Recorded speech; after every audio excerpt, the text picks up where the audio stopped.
How's it going, everyone? My name is Dan and this is DTM Design. Welcome back to another build video. So today we're going to be building a kitbash orc Warhammer 40K grot tank. I know it's a lot to say, but we have a bunch of kits back here and a bunch of scraps. So let's get into this build video and I hope you guys enjoy it. If you like, leave a comment below what you want to see me build next time in another video, or hit subscribe and you can see plenty of videos like this in your feed all the time.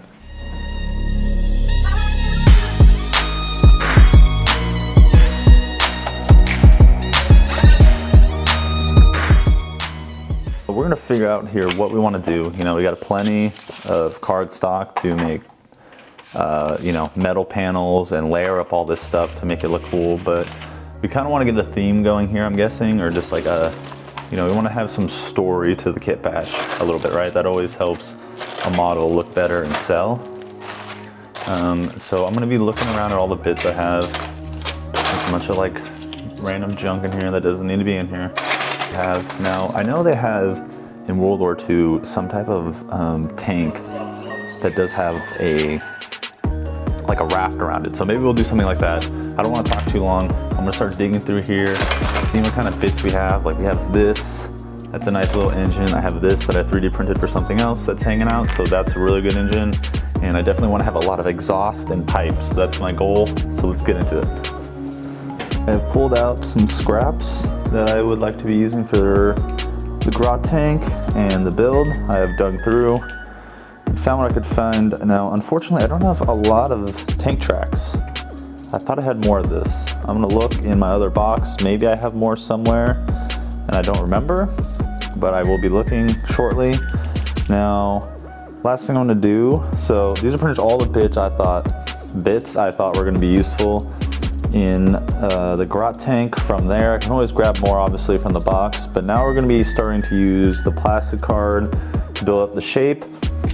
I found this. Now these are the undersides of this, or would be the flooring of the DeLorean, the Back to the Future DeLorean. So I'm going to overlay it like this and use some of these. I'm going to have to make my own tank tracks, and I'm going to steal some bits out of there right now, and I'll show you doing that. So let's get on to it. Let's look through these bits here and let's see what we want to take for the grot tank. Now, a few things that I saw that I would like to take. It's not a lot, it's just a few things. So if there's more than one of them, so I want to see if there's two of these. So maybe attached to the skull somewhere. It would look really cool on the tank. But I only see one of them. What I really want to take are these. These are like the orc shields, but I think they'd make cool top hatches. So that's my plan for those. And yeah, so we're gonna start putting some of these out, and then I'm gonna start assembling the tank in a rough fashion. All right, so we're gonna start off this build by making the main body of the tank first off. So I used the floor panel from the Back to the Future car to make the top of the tank, overlapping it to give it some jankiness because orcs and grots are grabbing all their stuff from the battlefield. Now with some thicker styrene plastic, we build the side walls of the tank. Now the shape of the side walls, I roughly based off a Sherman tank from World War II. And then we're just gonna glue those on, and using some accelerator, we can quicken the set time of the super glue so I'm not sitting there for a long time trying to get the panel to stay where I want it. Now using this little bit of electronics I have, it looks like a perfect engine block. So I'm gonna jam that into the back of it to give some structure and some detail to the engine that powers the tank, obviously. And then going ahead, I grabbed this 3D printed piece that I was gonna use as an exhaust at some point, but decided against it later on. Now, as you can see, I put the wheels on, and using some plastic rods, I was able to make axles going through the entire tank body, giving it a little more support and structure, and then holding the wheels, of course. Now, using some thin styrene, we go ahead and wrap that around the wheels to act as the tracks, and then cutting little strips of rectangular pieces to add the detail of the actual tread of the tracks. Now I'm moving on to the front of the tank here, which is the front panel. Now this is loosely based off a Land Cruiser's front hatch, if you know Space Marines well. If not, look up a Land Cruiser from Space Marine and you'll see what I'm talking about.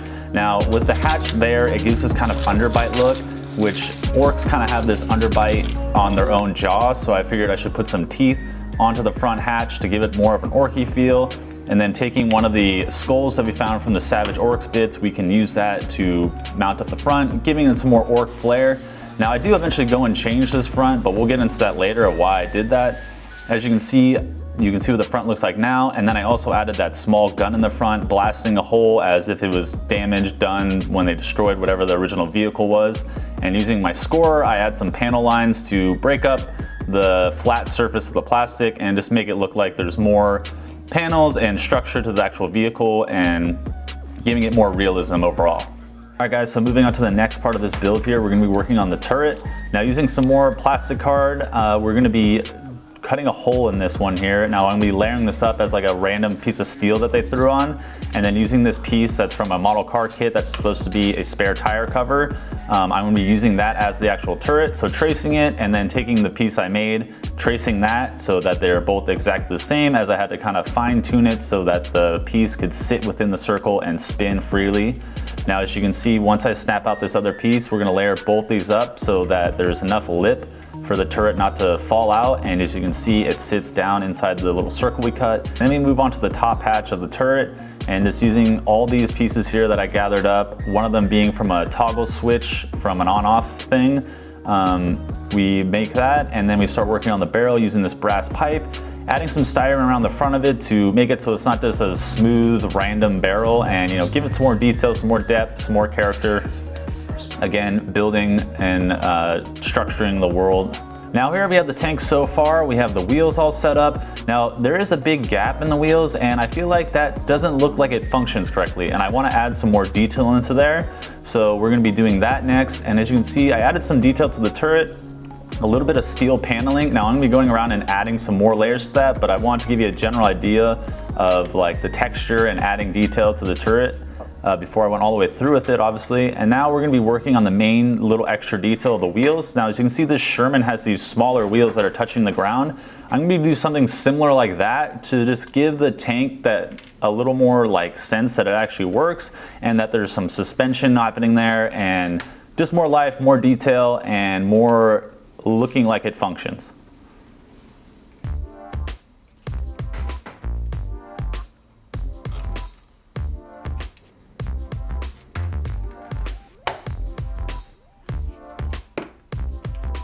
Now that we have assembled all the little extra wheels that we're going to be putting into the tank, we can start gluing them into position. Now using some wider styrene tubing, we're going to put those in the back to act as like a rear wheel, and then this other front wheel will have its little smaller axle go in between that, and then that'll be facing out the front to give some more detail and functionality to the wheels, or look like they have functionality.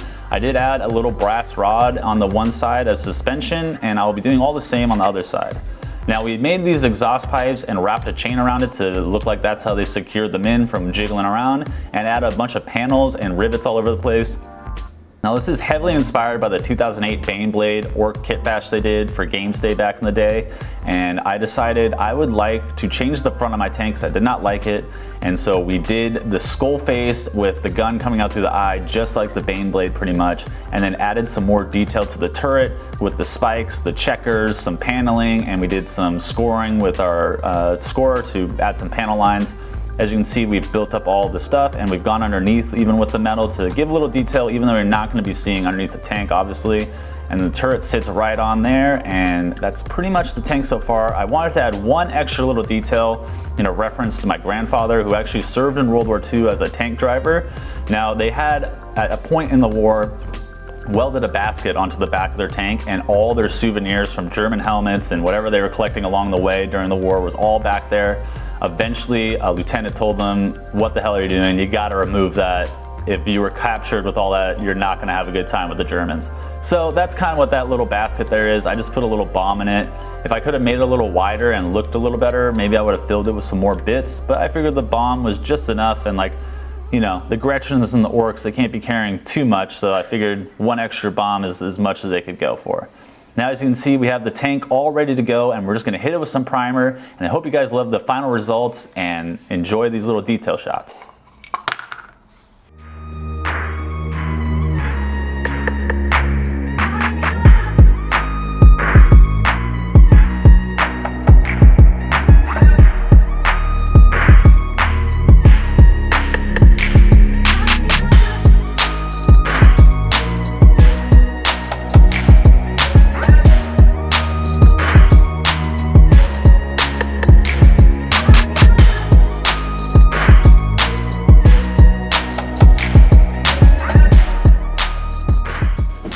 everybody, thank you for making it to the end of the video. I hope you guys enjoyed it. I had a lot of fun, as always, building up this little grot tank with you guys and doing a little conversion, having a trip down memory lane, thinking about that 2008 Baneblade release and Games Workshop's own little kit bash of that. As you can tell, heavily inspired by that with the big exhaust in the back and the skull up in the front. So I hope you guys enjoyed the whole process of putting that together. Now, as you saw at the end of the video, I have a whole little army of grot tanks behind this computer. We're going to be doing in the next video, painting them all up. So that'll be the next one. If you have any suggestions for future videos, please leave a comment, hit subscribe to make sure you're up to date with all the newest ones that come out, and I'll see you guys in the next one.